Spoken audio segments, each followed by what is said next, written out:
O brasileiro é o povo que mais passa tempo conectado à internet, em média 5 horas por dia. Quanto mais você consome esses estímulos que a gente chama de dopaminérgico, você meio que começa a criar uma resistência à dopamina. Ela perde a sensibilidade de sentir prazer com as coisas que normalmente sentia. Creio que já seja um fato comumente conhecido de que vivemos na era da dopamina. A todo momento buscamos algo para nos entreter quando ficamos sem nada para fazer. E às vezes até deixamos de fazer o necessário para nos entreter também. E não sendo suficiente, todas as indústrias hoje buscam a nossa atenção com uma produção desenfreada e infinita. E por essa razão eu trago esse vídeo, que é uma análise da atual situação da humanidade e do porquê o excesso de prazer está nos deixando infelizes.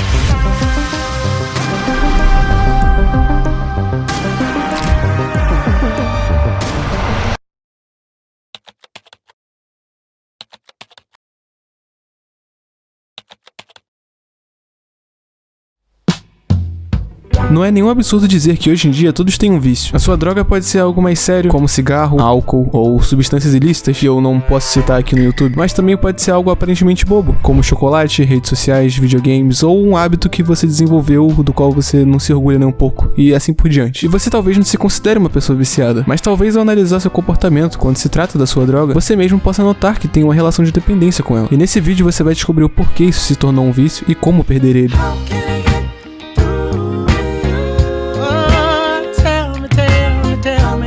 Provavelmente quando você vê um dependente químico na rua, você pode sentir nojo ou se perguntar: por que caralhas ele tá usando aquilo? Ao fazer esse questionamento, apenas excluímos essas pessoas e não refletimos sobre o ponto central da questão. Ela realmente gosta de fazer isso? Reformulando a pergunta, percebemos que podemos aplicá-la a nós mesmos. Eu gosto de gastar mais de 5 horas por dia no meu celular. Eu gosto de gastar dinheiro em coisas desnecessárias. Eu gosto de adiar minhas tarefas importantes para ficar olhando pra uma tela. O ponto é que todos temos as nossas drogas, independente delas serem rotuladas pela sociedade como ilícitas ou não. Quando começamos a questionar os nossos próprios comportamentos, percebemos que muitas vezes também estamos presos em hábitos que nos fazem mal, mas dos quais são difíceis de parar. Por conta do atual sistema de hiperconsumismo, perdemos a capacidade de tolerar até formas menores de desconforto. Constantemente procuramos nos distrair do momento presente em qualquer forma de nos entreter. Quando você tá indo pra sua escola ou trabalho, você vai olhando pra janela do ônibus, observando o mundo à sua volta, ou você vai escutando uma música no Spotify, vendo TikTok, Reels ou Shorts. E isso é gostoso, todo mundo sabe que é. Que delicinha! Todos nós fugimos do sofrimento. Alguns querem dar aquela risada rápida quando você vê um vídeo engraçado. Alguns dão aquela fugida do mundo real quando escutam a música favorita. Alguns se estendem no sofá e maratonam Netflix por horas. E por favor, não me entendam mal. Não tem nada de errado em querer se distrair um pouquinho, ainda mais depois de um dia cansativo. O problema mesmo é quando perdemos a moderação desse comportamento. É que atualmente fazemos praticamente qualquer coisa para nos distrairmos de nós mesmos. E parece que toda essa tentativa de nos isolarmos do sofrimento apenas está tornando o nosso sofrimento pior. Segundo o relatório mundial da felicidade, o pior é que sim, esse negócio existe. O Brasil caiu mais de 10 posições quando comparado com a edição anterior. E a pergunta que fica é: por que numa época sem precedente de liberdade, progresso tecnológico, avanço médico e prosperidade, parecemos estar mais infelizes? Talvez o motivo de estarmos todos tão infelizes seja porque estamos dando duro para evitar sermos infelizes.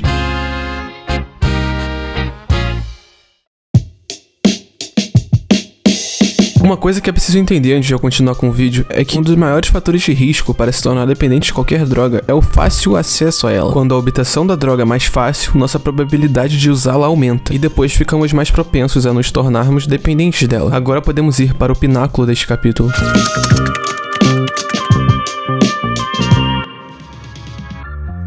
Para responder essa pergunta, basta compreender o seguinte fundamento do nosso cérebro. O cérebro processa prazer e sofrimento no mesmo lugar. Como o prazer e o sofrimento estão colocalizados, podemos imaginar como se ambos os sentimentos estivessem em uma balança. E o ponto dessa metáfora da balança é: a balança quer permanecer nivelada. E, portanto, a balança não vai ficar inclinada por muito tempo para um lado ou outro. E é aí que entram os mecanismos autorreguladores. E o que são esses mecanismos? Simplesmente são agentes do nosso sistema neural que servem para nivelar essa balança. Elas não exigem um pensamento consciente nem um ato de vontade. Eles simplesmente acontecem como um reflexo. Isto é, quando você está fazendo uma atividade dopaminérgica, sua balança começa a pesar pro lado do prazer. E logo em seguida, você querendo ou não, ela vai cair pro lado do sofrimento. Basicamente é aquela bad que você sente depois. E portanto, tudo que sobe tem que descer. E cara, vale reforçar que a balança é obviamente uma...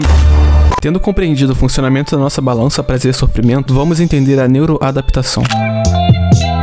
Como falei anteriormente, é natural querer recriar aquelas boas sensações ou tentar não deixar que sumam. Com a repetida exposição ao mesmo estímulo ao prazer, a queda inicial para o lado do prazer fica mais fraca e mais curta, e a resposta para o lado do sofrimento fica mais forte e mais demorada. Ou seja, precisamos de uma maior quantidade da droga para obter o mesmo efeito. E ao gravar essa memória de lição de prazer ou sofrimento na primeira vez que experimentamos ela, o hipocampo vai tatuar para durar a vida toda. Isso quer dizer que você nunca vai esquecer o quão bom foi fazer isso. E curiosamente, é por isso que você não esquece a famosa primeira vez. Com o uso contínuo de drogas mais potentes, a balança entre o que nos faz sentir bem e o que nos faz sentir mal tende a pender para o lado negativo. Isso acontece porque ao longo do tempo nossa capacidade de sentir prazer diminui e nossa tendência a experimentar sofrimento aumenta, mudando assim o nosso ponto de equilíbrio para algo mais desfavorável para o nosso bem-estar. A neurocientista Nora Volkow e seus colegas demonstraram que o consumo pesado e prolongado de substâncias de alta dopamina acaba levando a um estado de déficit de dopamina e, portanto, nos tornamos anedônicos, que é a incapacidade de sentir prazer. E mesmo com esse déficit é difícil parar. Alguns pacientes com vícios em substâncias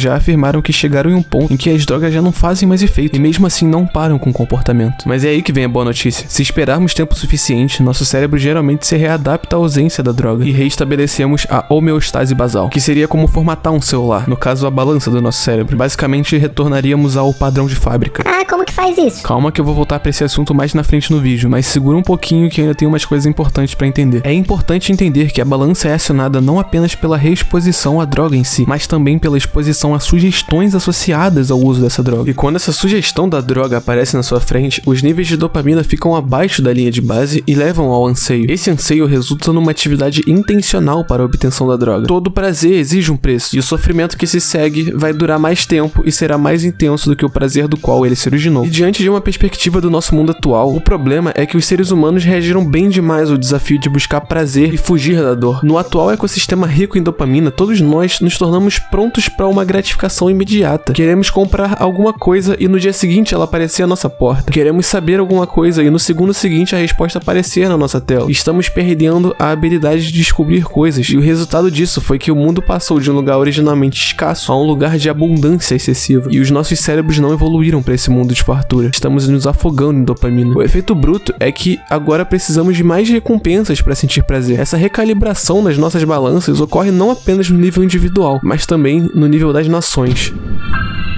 Fato que pede o questionamento: como sobreviver e nos desenvolver nesse novo ecossistema?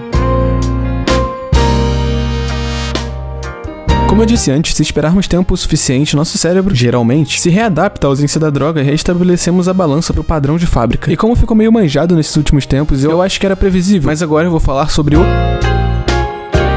Eu não vou ficar muito tempo ensinando a fazer, além do mais o que não falta no YouTube BR hoje é tutorial de detox de dopamina. Eu só vim aqui mostrar uma estratégia que eu não vi ninguém falar sobre, pelo menos aqui no Brasil. Primeiramente, não fique achando que em 24 horas você vai resetar o seu cérebro. O tempo para esse jejum funcionar 100% vai acontecer de 2 a 4 semanas, e depende muito de pessoa para pessoa. Eu sei que pode parecer muito, mas vai por mim, não é não? Ainda mais dependendo do tempo que você pratica esse vício. Essas 4 semaninhas são pouca coisa. Dito isso, para conseguir fazer de forma definitiva o jejum de dopamina, você vai seguir a estratégia do dopamine, que seria basicamente responder e executar as seguintes perguntas e instruções. O D são os dados, que seria no caso responder qual o seu vício, quanto você usa e com que frequência. O O é o objetivo. Qual que é o seu objetivo a usar? Diversão? Aliviar o tédio, o medo, ansiedade? O P são os problemas. Você mesmo nota algum aspecto negativo a usar? O A fica pela abstinência, que no caso seria o tempo que você vai ficar sem praticar esse vício, para conseguir restaurar a homeostase. O M fica por mindfulness, que seria observar o que o seu cérebro está fazendo durante esse período de abstinência. O I fica por insight, que seria um insight sobre os nossos próprios comportamentos após concluir o período de abstinência. No caso seria observar os benefícios que o seu corpo apresenta após. O N fica por novos passos. O que você pretende fazer depois desse período? Abster? Moderar? O E fica por experimento, que no caso significa tomar cuidado com as suas experiências após a balança ter sido reequilibrada. Você tem que tomar cuidado com o efeito de violação de abstinência, que no caso é o que acontece quando após o seu período limpo você volta a usar a sua droga, mas aí acontece o efeito de violação, que no caso é o retorno do hábito, se não da mesma forma, em frequência e quantidade bem pior.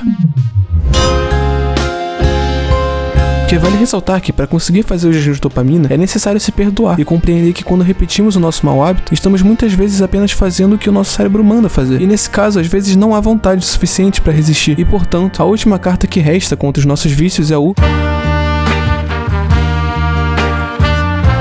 O autocomprometimento é a maneira de criar de forma intencional e espontânea barreiras entre a gente e a nossa droga de escolha, para assim acabar com o hiperconsumismo compulsivo. Além do mais, como dito antes, quando estamos em déficit dopaminérgico, nossa busca pelo prazer é como um reflexo do nosso sistema autorregulador, porque na agonia do desejo não há escolha. Mas ao criar barreiras entre nós mesmos e a nossa droga de escolha, pressionamos o botão de pausa entre desejo e ação. E nessa pausa conseguimos pensar uma última vez se vamos ou não repetir esse vício. E para ilustrar o que seria autocomprometimento, vou usar o famoso experimento do marshmallow. E por favor, presta bastante atenção nesse experimento. Esse experimento basicamente consistia em deixar uma criança em uma sala com um marshmallow à sua frente e dizer a ela: você pode comer esse doce se quiser, mas se não comer ele até eu voltar, você ganhará mais um. Algumas crianças nem pensaram duas vezes. Alguns não quiseram nem olhar pro doce. Alguns ficaram brincando com o doce. Alguns deixaram cair. Me derrubaram aqui! Não esquece dessas crianças que eu já vou voltar pra elas. O autocomprometimento pode ser classificado em 3 amplas categorias. Esse é a criação de barreiras físicas que impedem ou retardam o uso da nossa droga preferida. Nesse caso, o exemplo é a criança que escorregou para longe do doce, porque ela reconheceu o limite de sua vontade e decidiu nem sequer sugerir ao seu cérebro a ideia de comer logo o doce. Estudos já demonstraram que ao restringir o consumo de droga a uma janela estreita de tempo, podemos conseguir moderar nosso uso e evitar o consumo compulsivo e ascendente que se origina do acesso ilimitado. No experimento do marshmallow, assim como as crianças que esperaram para ganhar um segundo marshmallow, restringir o consumo de substâncias ou atividades a janelas específicas de tempo ajuda a evitar o uso compulsivo.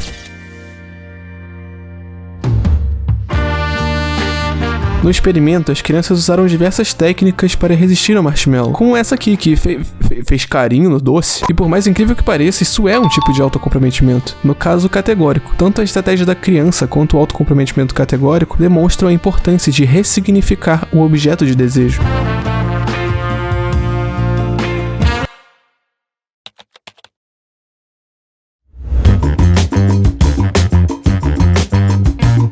Tendo em mente que por conta da descalibração da balança em praticamente todas as pessoas do mundo, pode-se afirmar que o consumo se tornou um motivo abrangente das nossas vidas. E portanto, uma dúvida muito pertinente que pode surgir é: será que o uso prolongado de fontes dopaminérgicas tem desequilibrado a balança entre o prazer e sofrimento a ponto de exigir medicamentos pelo resto da vida? Será que o cérebro de algumas pessoas perde a plasticidade necessária para voltar ao apelidado padrão de fábrica? Em primeiro lugar, é importante compreender que qualquer droga que estimule o prazer tem potencial para criar dependência. Em segundo lugar, existe a preocupação de que esses medicamentos possam não agir como esperado, ou pior ainda, piorem os sintomas psiquiátricos a longo prazo, como sugere estudos recentes. Por exemplo, uma nova evidência convincente sugere que o tratamento do TDAH com medicamentos está correlacionado com a deterioração do desempenho acadêmico e socioemocional. Os mesmos dados também indicam que até os antidepressivos, que antigamente eram considerados incapazes, podem levar à dependência e possivelmente até piorar a depressão a longo prazo, um fenômeno conhecido como disforia tardia. E essas descobertas levantam a questão: será que o uso de medicamentos está nos privando de algum aspecto essencial de nossa humanidade?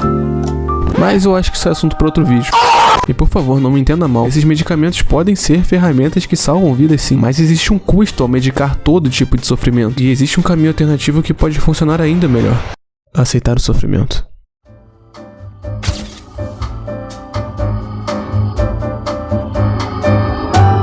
Se você prestou atenção na parte 2 do vídeo, você entendeu o funcionamento da nossa balança. Mas eu só falei o que acontece depois que fazemos algo prazeroso, que no caso seria a balança como reflexo cair para o lado do sofrimento. Mas e se pendermos por vontade própria a balança para o lado do sofrimento? Assim como no outro lado vai haver uma resposta pelo lado oposto, ou seja, após o sofrimento sentiremos prazer. Acupuntura, musculação, paraquedismo ou até mesmo jejum, dentre outros. Todas essas atividades fazem o nosso corpo sentir um tipo de dor e consequentemente em seguida sentimos um tipo de prazer. E se você está duvidando, eu não sei se você já teve essa experiência, mas se você conhece alguém que já fez isso, ela poderá confirmar pra você. Eu tô me referindo ao temido banho gelado.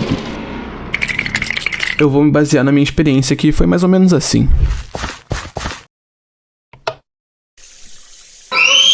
Depois de conhecer o conceito de terapia de água fria, eu me forcei a tomar banho frio durante 2 semanas. Foi horrível no início, eu me sentia como se estivesse sendo imerso em um tipo de tortura. Eu pensei seriamente em desistir quando tava chegando no final da primeira semana, mas eu consegui resistir. E durante a segunda semana de duchas geladas, eu percebi algumas mudanças. Eu notei que eu tava com mais disposição para as atividades durante o dia, meu humor aparentava estar melhor depois do banho. E curiosamente foi durante essa fase de banho gelado na minha vida que veio a ideia desse canal. Eu falo mais sobre como foi minha experiência de tirar esse canal do papel no meu vídeo anterior, caso você esteja interessado. E essa descoberta sobre os benefícios da água gelada foram minha prova viva de que essa balança prazer-sofrimento era real. E o mais importante, que se pressionarmos o lado do sofrimento, podemos nos levar ao oposto, o prazer. Essa dor que eu sentia quando entrava debaixo do chuveiro me levou ao prazer com o uso dos próprios mecanismos autorreguladores que eu mencionei anteriormente. E no final da segunda semana, eu mal sentia aquele sofrimento entrar debaixo d'água. E na hora eu não entendi o porquê da dor ter sumido. Mas eu conheci o conceito da nossa balança e entendi que, assim como quando nos expomos muito ao prazer, desequilibramos o ponto natural, ao nos expormos constantemente à dor, o nosso ponto natural também é desequilibrado. Logo ficamos menos vulneráveis à dor e mais aptos a sentir prazer. Que por sinal é mais duradouro do que os prazeres rápidos que ativam um lado do prazer diretamente. E se você tem dúvidas em relação à veracidade dessa tese, saiba que todos nós experienciamos alguma versão de dor dando lugar ao prazer. Talvez você sinta uma melhora absurda de humor após um período doente, ou a chamada euforia do corredor depois de se exercitar. Ou talvez você seja um amante dos filmes de terror e ama o prazer do alívio que sente quando os créditos sobem depois de tomar uns sustinhos com um filme. E note que quando eu digo sofrimento, não tô me referindo a você sofrer intencionalmente. Quando eu digo sofrimento, estou me referindo às tarefas consideradas difíceis, como o próprio banho gelado, estudar, exercício físico, dieta, apresentações em público, dentre outros. Porque quando fugimos desse tipo de sofrimento, a longo prazo você começa a se sentir mal, a se sentir fraco e incapaz. Mas para isso existe a terapia de exposição, que seria nos submetermos em intervalos progressivos ao que provoca nosso incômodo. E ao fazer isso, nossa tolerância para aquela atividade aumenta. E com o tempo você pode até gostar de fazer isso. O ponto aqui é, assim como a dor é o preço que pagamos pelo prazer, o prazer também é nossa recompensa pela dor. Mas para conseguir realizar essa busca pelo sofrimento, temos que nos lembrar de que sentiremos prazer depois do sofrimento. Porque é a única forma de resistirmos à fuga da dor, já que temos um tipo de amnésia quando se trata de prazeres tardios e não imediatos. Além do mais, buscar sofrimento em vez de prazer é algo completamente contracultural, indo contra esses papinhos de bem-estar que permeiam o nosso mundo hoje. Portanto, temos que procurar o sofrimento e convidá-lo a fazer parte da nossa vida. Pois como disse Nietzsche,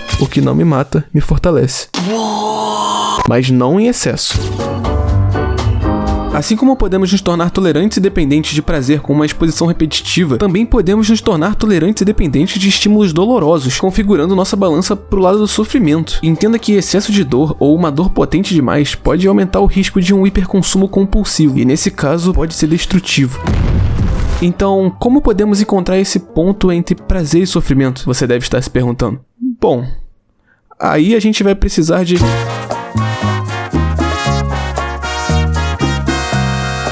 Se em algum momento nesse vídeo você pensou assim: ah não, porque se eu não tenho que viver pelo prazer, minha vida vai ser ruim, minha vida vai ser horrível e blá blá blá. Saiba que não. Na verdade, quanto menor sua necessidade por prazeres momentâneos e rápidos, a sua vida passa a ser mais prazerosa com o tempo. Talvez isso soe estranho pra você, mas é só por conta da nossa cultura atual de hedonismo. Eu sinceramente não sei quem tá vendo esse vídeo, qual vício veio em sua mente quando você clicou nesse vídeo, mas eu deixo aqui a reflexão. E se, em vez de tentar escapar do mundo quando você pratica o seu mau hábito, você tentar mergulhar de cabeça nele? E não vai interpretar isso errado, eu tô incentivando você a procurar uma maneira de mergulhar a fundo na vida que lhe foi dada. Pare de fugir, seja lá do que você esteja querendo escapar quando você pratica esse vício. Explore aquilo que você queira estar fazendo no lugar. Talvez você sempre quis aprender um hobby novo, mas por causa desse hábito ruim seu, você nunca se deu a chance de se esforçar pra fazer essa tarefa difícil. Eu, por exemplo, percebi que o que eu mais queria estar fazendo quando eu fugia do sofrimento era trabalhar duro pro meu canal no YouTube. E aí eu finalmente consegui tirar do papel esse canal e lancei meu primeiro vídeo faz menos de um mês. Aliás, obrigado de coração pra todo mundo que deixou um comentário lá. E talvez com você seja outra coisa. Talvez você queira tocar um instrumento novo, ou aprender a cozinhar, ou até mesmo ler um livro. Tanto faz. Encontre algo que desafie você, que lhe traga crescimento e satisfação genuína. Porque quando você se permite enfrentar pequenos desconfortos e dificuldades, você tá na verdade fortalecendo sua resiliência e aumentando sua capacidade de sentir prazer em coisas simples. Pode sim ser desconfortável no início, mas é nessa zona de desconforto que você realmente vive e cresce. Então, da próxima vez que sentir a tentação do seu mau hábito, pergunte a si mesmo: o que eu poderia estar fazendo agora que realmente me traria crescimento e prazer a longo prazo? Mas isso só será possível se você buscar o sofrimento. E para que você consiga fazer isso, eu vou te fazer um favorzão e vou recapitular os pontos importantes desse vídeo. Mas antes, assim como no meu vídeo anterior, aproveitando que eu dei uma pausa, eu gostaria de recomendar o livro que me serviu de base para fazer esse vídeo. E o livro da vez é o Nação Dopamina. Todas as fontes e dados para esse vídeo foram retirados desse livro. Eu novamente vou estar deixando o link para compra na descrição, e se quiser me dar uma moral, tamo junto. E sem mais enrolação, de volta pro vídeo. O primeiro ponto foi que a busca incessante do prazer leva ao sofrimento. O segundo foi que a recuperação começa com a abstinência. E eu não cheguei a comentar na hora, mas a abstinência é um fenômeno que exige muito de você mesmo. Talvez seja a parte mais difícil de passar durante o jejum de dopamina, mas não é impossível. possível. E o terceiro ponto é justamente a abstinência, que reseta a nossa balança pro padrão de fábrica. O quarto ponto é que o autocomprometimento cria espaço literal e metacognitivo entre o desejo e a ação. O quinto ponto é que pender um pouco pro lado do sofrimento, a nossa balança, nos leva a seu oposto, o prazer. O sexto é que é preciso estar atento para não se tornar dependente do sofrimento. E por último, mas não menos importante, tenha equilíbrio e moderação. E olha, eu não sei o que você vai fazer depois desse vídeo, tá? Eu espero ter ajudado você ou até mesmo te ensinado algo de valor. Mas eu tenho uma pergunta pra você. Você vai buscar o sofrimento?